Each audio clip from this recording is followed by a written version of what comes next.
Hallelujah. See Jumbo, everybody. Welcome to Satora's Black History Corner, internet program at allpointstv.com. I am your host, Catherine Hunter Williams, along with my co-host, Catherine Blake, also known as Miss B. Hello, everybody.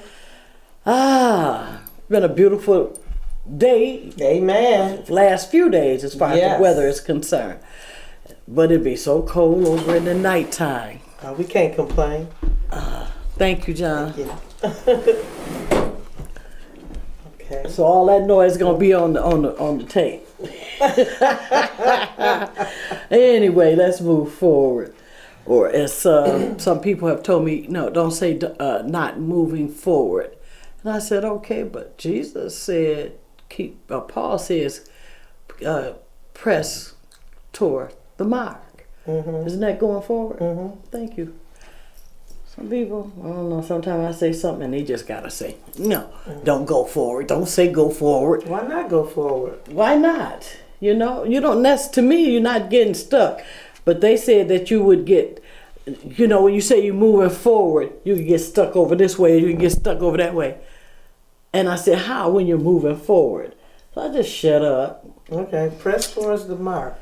Keep the pressing on calling. The higher calling. Yep. Right. Thank you. So I'm okay, I won't do it. Put it on. Today I'm going to tell our story about Colin Kaepernick. Amen. Who is silent no more about race in America. And Miss B is going to tell our story about Francis Scott Key of the reason of why, what she's going to tell you about the Star Spangled Banner. Also known as the National Anthem of the United States of America. Is it racist or not? Yeah, I'm going to say, give us a holler and tell us what you think about Colin Kaepernick, about what he's doing. Are you with him or not? Amen. Is it racist or not? Or not? Send your answer to my email address, Satora Black History Corner @gmail.com. That's Satora, SATORA, Black History Corner @gmail.com. And make sure you include the name Colin Kaepernick. Did I say that right? Yes. In your subject box so that I will know what the email is about. Because if I don't, I'm not opening it. I'm just telling y'all. You open up something and get viruses all through your computer. No. Anyway, let's move forward. Amen. All right. Before a preseason game against the Green Bay Packers on August 26, 2016, Kaepernick sat down, as opposed to the tradition of standing during the playing of the United States National Anthem. Now, before we go any further, I want to point out that it was other people and so many others that when they have a platform, they use that platform. Mm-hmm. And my thing is that it's a lot of what they call them rappers that have a platform, but they use the negativity. I haven't seen really too many of them come out against what's going on in America as far as race is concerned. To me, if you got a platform, you should stand up or say something. Absolutely. Do something. Because that platform is something that's right there in front of the American eye. Mm-hmm. You're on the television, you're in the news, and then it gives you something to think about. So that's why I always be telling you to think for yourself. Not just you got a mind, but you let other people do all your thinking for you. So before I go any further with Colin Kaepernick, I want to talk about the other people, because he is not the first who stood up and protested. Let's go to Jackie Robinson. Amen. He was an American professional baseball second baseman who became the first Black American to play in Major League Baseball. Major League. In the modern era. Robinson broke the baseball color line when the Brooklyn Dodgers started him at first base on April 15, 1947. That's a long time before. This is 2016. He's standing up now. Mm-hmm. The Dodgers by signing Robinson herald the end of racial segregation in professional baseball that had regulated black players to the Negro League since the 1880s. Robinson was inducted into the Baseball Hall of Fame in 1962. Okay, our next ones are the 1968 Olympic Black Power Salute. Amen. Tommy Smith. I don't know if they could see you when you did that. It's okay. So at the end, we'll do it at the end. There's a peace. Yes. All right. Hallelujah. All right. The 1968 Olympic Black Power Salute was a political demonstration conducted by Black American athletes Tommy Smith and John Carlos. I think everybody remembered that one. Well, young So folks well. might not. Oh, yeah. This is 68. My son was born in 67. So. Yeah, this was the internet. This was the internet age. Most of these people you're talking to or hearing this is probably from probably born in the 90s. So I mean, that was 20 some years, 30 some years after the fact. Yeah. Yeah. But I also see, on this picture, when you look at it, you'll see that there is this white guy standing there, and his name is Peter Norman. He was a silver medalist, and he's from Australia, who also wears a summer Olympic, wears the Olympic Project for Human Rights badges. Now, he didn't raise up his hand, but they were all together in that protest. All right. They were in solidarity. All right. He was right there with them. Anyway, let me get back to the story. After having won, conducted by Black American athletes Tommy Smith and John Carlos, and I talked about Peter Norman. During their medal ceremony at the 1968 Summer Olympics in the Olympic Stadium in Mexico City, after having won gold and bronze medals respectively in the 200-meter running event, they turned on the podium to face their flag and to hear the American national anthem, the Star Spangled Banner. Each athlete raised a black gloved fist and kept them raised until the anthem had finished. A black gloved fist. In addition, Smith, Carlos, and Australian silver medalist Peter Norman all wore the human rights badges on their jacket. In his autobiography, Silent Gesture, written by Tommy Smith, stated that the gesture was not a black power salute, but a human rights salute. All right. Now that's a correction right there, because I always thought it was a black power salute, that he was raising his fist and solidarity with what was going on in America against the whites that was going on back in the 60s when the riots and all those different things was going on. But no, it was about a salute to the human rights. Human rights. Yeah, so y'all got that right? Get it right. That's why we're here. Tell our story, to tell the truth about it. The event is regarded as one of the most overtly political statements in the history of the modern Olympic Games. All right. That's Tommy Smith, and he's in the center. And John Carlos, he's at the right, and Peter Norman, he's right there in the front of them. All right. The next one is Mahmoud Adul-Rauf. Hope I got it right. His name before that was Chris Wayne Jackson. He's a American former professional basketball player, a black American. He played basketball for Gulfport High School before enrolling to Louisiana State University to play college basketball for the Tigers. His 9-year NBA career spent with the Denver Nuggets, Sacramento Kings, and Vancouver Grizzlies. I never heard of these. Have you ever heard of them people? No. Vancouver. Maybe the Nuggets. Yeah. I don't know. It was marked by an appearance in the slam dunk contest, as well as by one of the most accurate free-throwing shooting records ever. Considered one of the greatest free-throw shooters in the history of the game. Okay, now. He only missed the all-time free throw shooting NBA seasons recorded by only a single miss in the 1993-1994 season.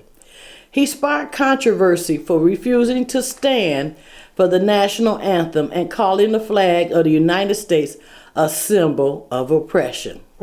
After his NBA career, he played in multiple leagues around the world. Now, what they did to him, they put him on the bench. They set him out the game. He lost some money, but they called him back. And when they called him back, he was kneeling and praying that he was just thanking God so much that he was back in the game. He did his protest, but they set him on the bench. Now, Colin Kaepernick is on the bench, but he makes no matter what, 11 point something million dollars. He can sit on the bench forever. They done put him out on the bench.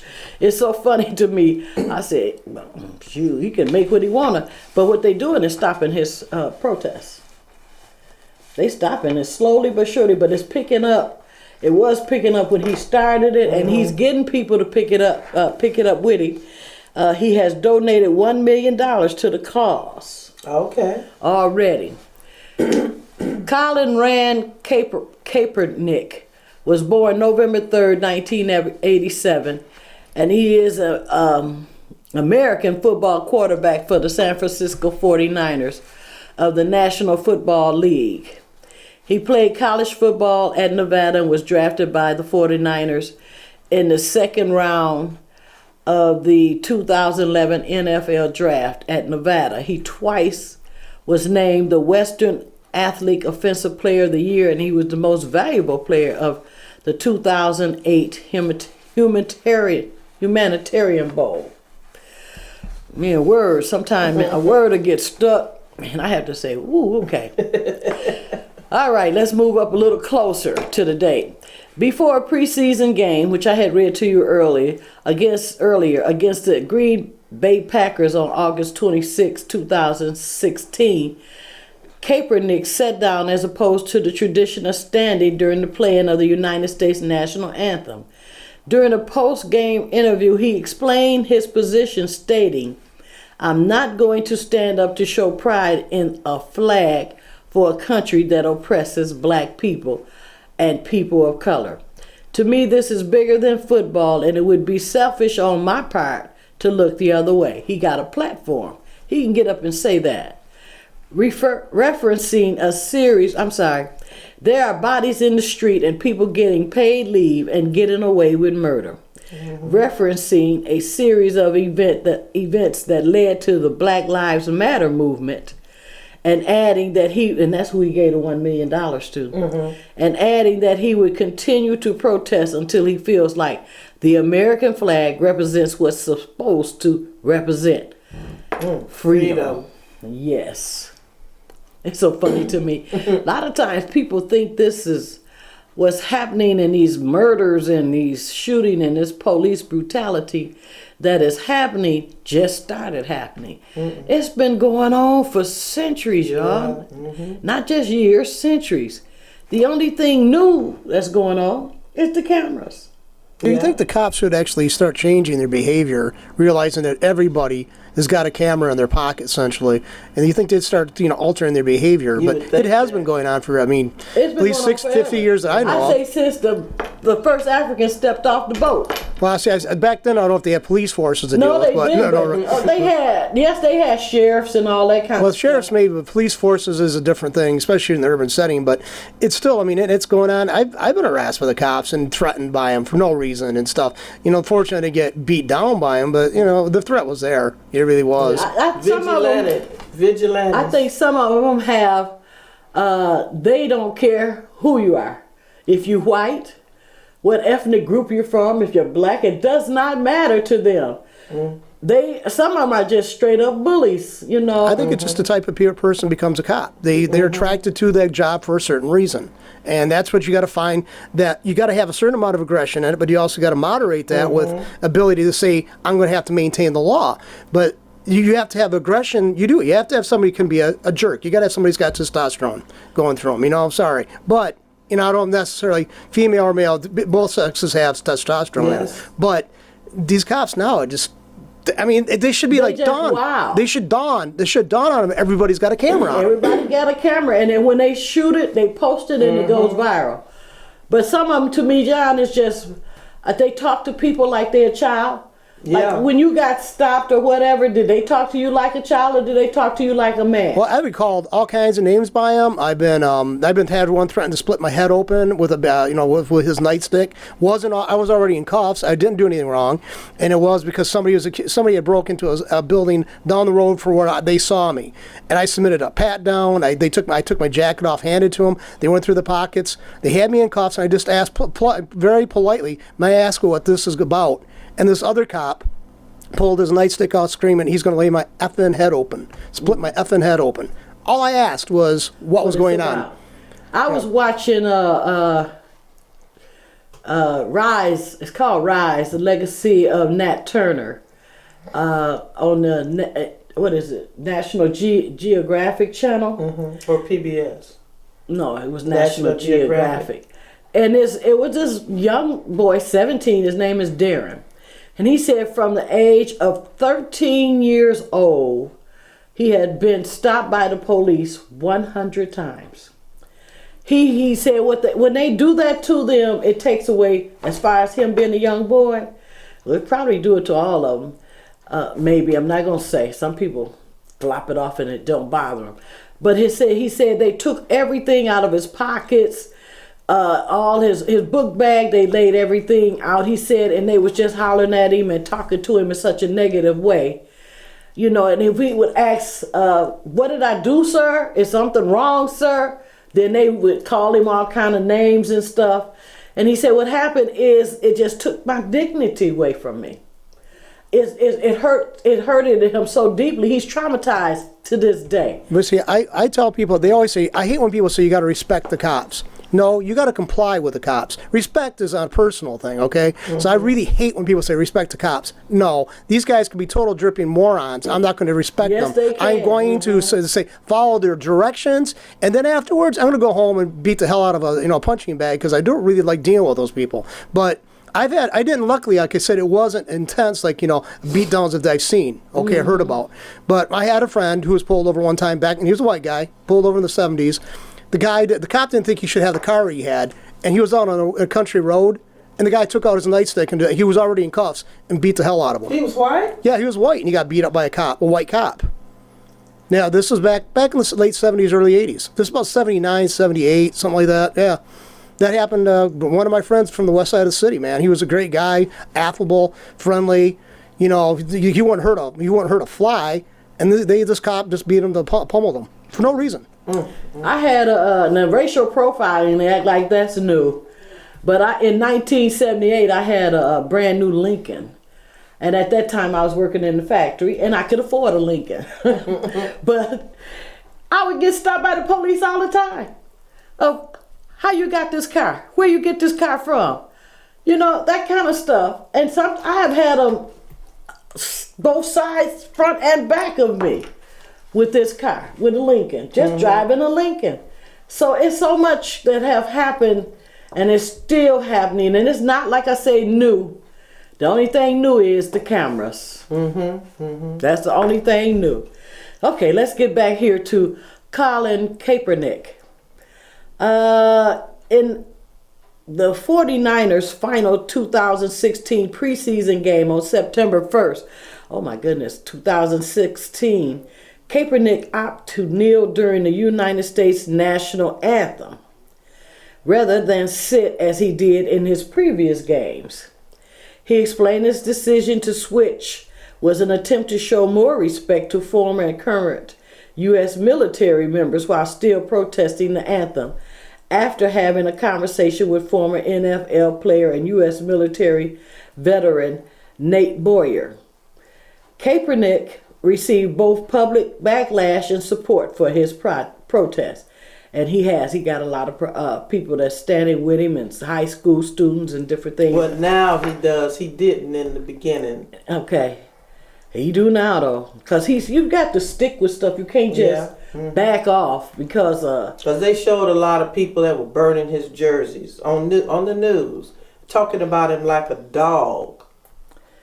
Well, to Seattle Seahawks player Jeremy Lane is with him. Eric Reed is with him.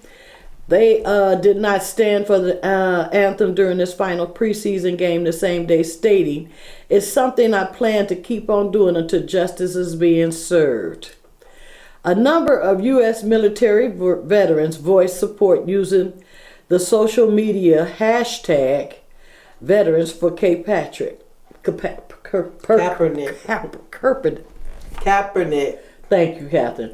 Kaepernick. I knew I was going to say Kate Patrick. I knew I was going to do that. In the following weeks, Kaepernick's jersey became the top-selling jersey on the NFL official shop website.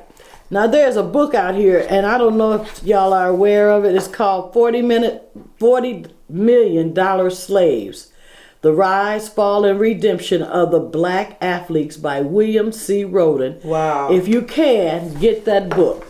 It gives you a lot of understanding about these football players, baseball players, and how they are making money and who is really making the money. $40 Million Slaves: The Rise and Fall and Redemption of the Black Athletes by William C. Roden. All right, Miss B. Miss B is going to tell our story. Well, we don't have time now. We got time. We started late, didn't we, John? No. You got time. Go ahead. Got time. Oh, okay. She's going to tell our story about what the Star Spangled Banner is really about, and who wrote it, Francis Scott Key, and it wasn't really written for us. Okay, what do you see as the most important part of the anthem? After Land of the Free, we have a question mark. Is the flag and what it represents still there? Are we winning the battle for freedom that this country was founded on? That's where Colin Kaepernick has started his productive conversation. Now, in the case of our national anthem, the Star Spangled Banner, perhaps not knowing the full lyrics is a good thing. It is one of the most racist, pro-slavery, anti-black songs in the American lexicon, and you would be wise to cut it out from your 4th of July playlist. The story, as most of us are told, is that Francis Scott Key was a prisoner on the British ship during the War of 1812 and wrote this poem while he was watching the American troops battle back the invading British in Baltimore. And that, as is the case with 99% of the history that is taught in public schools and regurgitated by the mainstream press, is less than half the story. To understand the full Star Spangled Banner story, you have to understand the author. Key was an aristocrat and city prosecutor in Washington, D.C. He was like the most enlightened men at the time, not against slavery. He just thought that since blacks were mentally inferior, masters should treat them with more Christian kindness. He supported sending free blacks, not slaves, back to Africa, and with a few exceptions, was about as pro-slavery, anti-black, and anti-abolitionist as you could get at the time. Excuse me. A particular note was Key's opposition of the idea of the colonial Marines. That's a new one for us. The Marines were a battalion of runaway slaves who joined with the British. Marines. Really? They were called colonial Marines. Oh, that's interesting. Yeah. I had to do a story on them. The Marines were a battalion of runaway slaves who joined the British Royal Army in exchange for their freedom. The Marines were not only a terrifying example of what slaves would do if given the chance, but also a repudiation of the white superiority that men like Key were so invested in. All of these ideas and concepts came together around August 12, 1815, at the Battle of Bladensburg, where Key, who was serving as a lieutenant at the time, ran into the battalion. He ran into the battalion of the Colonial Marines. His troops were taken to the woodshed by the very black folks he disdained, and he fled back to his home in Georgetown to lick his wounds. The British troops, embodied by their victory at Bladensburg, then marched into Washington, D.C., burning the Library of Congress and the Capitol building and the White House. Who did that? The Marines. Really? Oh, that's like Nat Turner, huh? Mm-hmm. Nat Turner them wasn't playing They wasn't either, playing. honey. I said, look at them, look at them. So you can imagine that Key was very much in his feelings seeing black soldiers trampling on the city he so desperately loved. A few weeks later, in September 1815, far from being a captive, Key was on the British boat begging for the release of one of his friends, a doctor named William Beans. Key was on a boat waiting to see if the British would release his friend when he observed the bloody battle of Fort McHenry in Baltimore on September 13, 1815. America lost the battle, but managed to inflict heavy casualties on the British in the process. This inspired Key to write the Star Spangled Banner right then and there. But no one remembers that he wrote the full third stanza decrying the former slaves who were now working for the British Army. In other words, Key was saying that the blood of all the former slaves and hirelings on the battlefield will wash away the pollution of the British invaders. With Key still bitter that some black soldiers got the best of him a few weeks earlier, the Star Spangled Banner, in as much as a patriotic song as it is a diss track to black people who had the audacity to fight for their freedom. Perhaps that's why it took almost 100 years for the song to become a national anthem. The continuing refusal... Wait a minute. It took 100 years? 100 years. Mm-hmm. For it to become the national anthem. Yep. Would you tell me why once again? Okay.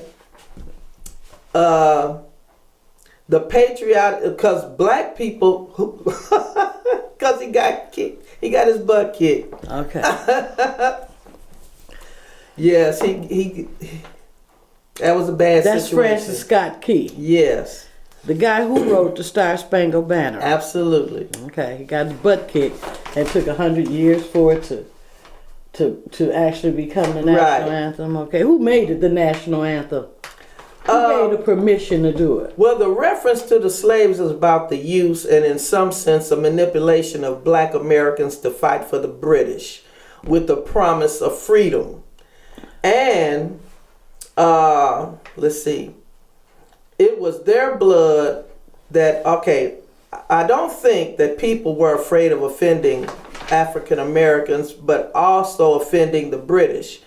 It was their blood that has washed out the foul footsteps pollution. And as the third verse puts it, when we became allies in World War I, we really started reversing the course. So during World War I, that's when they decided, the British and the Americans came allies, they decided to drop those stanzas. Okay. The third stanza. Okay. Because it's talking about the black people that were fighting with the British. But it still became the American national anthem.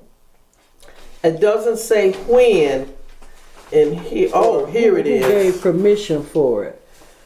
Okay, President Woodrow Wilson signed the executive order designating the Star Spangled Banner as the national anthem, and in 1931 the U.S. Congress confirmed the decision and tuned as kicked off ceremonies for the national importance of athletic events ever since. See, I remember reading too that the tune that it's sung to, or played to, is actually an old English drinking song. It's a really difficult song to hit anyway on the register. I mean, it really is. I mean, I don't know if you're probably pretty good singers. I mean, you sing in church, I think, but that's an awful hard song to hit. I mean. Yeah, that's a lot of people Can you see? Yeah, it goes all the way up. I mean, and then it's all over the place. I mean, it's a hard song to sing. But they got it, and that is our national anthem today. And some people say no until, as far as Colin Kaepernick said, he will keep on kneeling until there is freedom. Okay, is that our story there? Yes, it is. All right. Yep, he said adding that he would continue to protest until he feels like the American flag represents what it's supposed to represent, freedom. Oh, say, can you see? They have a lot of freedom things going on in America, but the only people who are free to me are white people. The other ethnic groups, they try to keep them down. And I was reading in this book, The New Jim Crow, where there is laws and different things by the government that's put in place to keep certain ethnic groups down. They're going to never let them get up. Okay, can I ask a question, though? It's like, if anybody's free, okay, do you ever realize we have to justify how we spend the money we make at a job? We have an IRS breathing down our neck. Who's really free? Yeah. Think about this. Okay, economic freedom is freedom. White people are not free. Nobody's free. Nobody's free. You have Donald to. Trump was because he don't pay no taxes. The thing is, neither does Hillary Clinton. Neither does Hillary Clinton. She uses the same tax law that he does. It's a tax. I mean, he didn't do anything illegal. If they were, the IRS would be all over him. He'd be heading for jail right now if the IRS did something wrong. But they just throwing that up for whatever reason. Anyway, we don't want to get into the politics because it's really nasty. But the taxes affect everybody. I mean, I don't know where it says you're exempted for being white or exempted for being black or Mexican or you pay taxes. They just got your Social Security number. That's all they want from you. So we're all slaves, and we just blithely accept that. We're all slaves because we're paying 30-some% or whatever our tax on our money that we make each and every day to a government that doesn't even listen to us. So think about who's free in this country. We're slaves. Well, I think y'all a little bit more freer than we are. Well, how? Because how is that? How we're tracked every second of the day. Every one of us are. It has to deal with money, taxes, and money. Because the more money you got, as you see, Hillary didn't pay no taxes, and neither did Donald Trump. Do you think Kaepernick actually pays taxes if he's got a good accountant? You think he's going to be paying the taxes? He's got an ability to use those loopholes just like anybody else. I just told you about a book, $40 Million Slaves. Okay, by William Roden. Yeah, I've heard about. Mr. Moss has talked about that book. So yeah, but it's just interesting to know that this country is built. It's supposed to be a free and all that, and nobody is free. We're the least. Actually, if you look at the European nations our ancestors came from now, they're more free in many ways than we are. They're way more free than we are. Because they don't, I mean, the taxation rates are more level. I mean, and taxes are needed, I know. But the way the taxes are run here, they take the money before we get it. So it's painless. Isn't that where America is a business? No, that's not a business. I mean, yes, it is. No, it's not a business. A business does not take. Business is ran by taxes, by money. No, it's run by money, but not coerced. You don't go. You can go pass by a McDonald's or a Burger King or another grocery store or whatever, and you don't have to. You're not compelled to stop there and spend your money. That's the big difference. If you don't use the goods and services the government offers, they still force you to pay for it. That's the big difference between business and government. Oh, okay. All right, can we move on? Thank you, John. Here, John had put it out. I said white folks is the only ones free. He said, oh no, Oh no, nobody's free in this country, and that's the truth. Well, did you want me to read those 3 stanzas? I don't think we got time. Okay, all right. No, I know we don't because it's 10 after, Yeah, we don't. and I need to wrap it up. Okay, that's our story today. If you want to finish it off next program, you can. You can come back with some more. We can. We good. Okay. Look it up. Look it up. Look it up. And also look up the story on the Colonial Marines. I would love to tell that story. That's what we could talk about on the next program. Okay, that's young people. That's our story about Colin Kaepernick and other Black American athletes who protest the. They had a platform. They had a platform, and they was protesting different. Well, some of them was like the where I always thought the Black Power thing was not. It was about human rights, and others. And then our story about Francis Scott Key, which who wrote the Star Spangled Banner, also known as the national anthem of the United States. And we're gonna come back next time with a story about Colonial Marines. And Miss B is gonna continue the story about Francis Scott Key, so she could tell the story. I'm done with that. I was just gonna read the 3 stanzas. Well, still, but it's all right here, and you can still tie it back to that. Yeah, because I want to know more about them. Never heard about them before. Yeah, the Colonial Marines with the British. All right. Satora's Black History Corner internet program comes to you via satellite at allpointstv.com. You can watch our program every second and fourth Monday of the month, unless the day falls on a holiday, at 3:30 p.m. Also, be sure to watch What's Going On with political pundit Dr. George Moss. I'm sorry, but John been talking to me about these taxes for a long time. He said, we're not free. You've been telling me, you got it. Tea party. Ain't nobody free. Amen. Ooh, that's bad though. Ain't nobody free. Nobody's free. I mean, it's an illusion. We accept it. We have our diversions, but we are not free. I mean, let's face it. If I'd say something inflammatory here right now, and it gets out there, I'll get here, knock on the door, I could have a protest outside my house, and they're going to try to coerce me to shut up. How is that freedom? How's that freedom? You could say something inflammatory and have the same reaction. Colin did. Okay, I don't like what he did, because to me it's like, I can see that's always been part of it. I never considered the Star Spangled Banner being a racist thing. But if he wants to protest it, he has a right to do that. But people have a right to react to what his protest is. It's a two-way street. Freedom's a two-way street. He gets the good and the bad. Okay, be sure to watch What's Going On with political pundit Dr. George Moss every Monday at 2 p.m. And something is new. AllPointsTV.com programs will be shown on Comcast Channel 17 every Tuesday from 8:30 to 9:30 p.m. As always, Miss B and I say, Asante Sana, thank you very much to all those who have watched our program today. And we definitely hope that you have been uplifted, knowing we have a great story about our people, and that you are encouraged to go and learn more about our story. Until next time, as we always like to say, know that Black Americans are strong and resilient people, are a strong and resilient people. Amen. And that no one can keep us down. Be proud to be Black, and always keep on keeping on with us. Hotep, which means peace. We still here. All right.